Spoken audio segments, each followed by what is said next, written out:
आहे बीड परळीचा निर्माणाधीन रस्ता आणि ह्या रस्त्यावर संबंधित गुत्तेदाराला जणू काही लोकांचा जीव घ्यायचे लायसन दिले अशी परिस्थिती निर्माण झालेली आहे।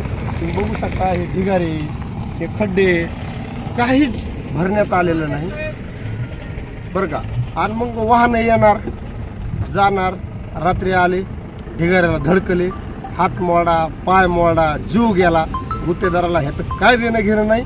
एकदम जीव घेण्याचं लायसन अगदी यमराजांनी ह्यांना दिले आणि ह्यांच्याकडे कोणी लक्ष देणार एक तर नाहीच। अशा पद्धतीने हे वागायला गुत्तेदार।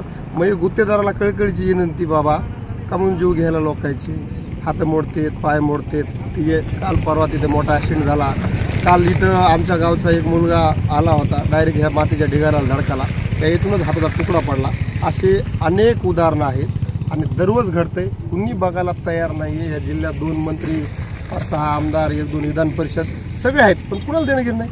बीड परळी हा सगळा राजकीय मार्ग आहे आणि ह्या राजकीय मार्गावर लोक जीव जरा जात असतील तर मग आपण ही सगळ्यात मोठी शोकांतिका समजावी। स्वतः वाहनधारकांनी इथं काळजीने गाडी चालवायची, कारण आता गुत्तेदाराला लायसन मिळाल्यामुळं जीव मारायचं, त्यामुळे तो लक्ष देणार नाही। आपणच आपली काळजी घ्यायची आणि हे जर ढिगारे उचलले गेले नाही तर ह्या ढिगाऱ्यापाशीच आम्ही बसून येत्या काळात आंदोलन करणार। नीट दिवे लावा गुत्तेदार साहेब, अन्यथा आम्हाला बी वेळ लागणार नाही तुमचं नीट करायला।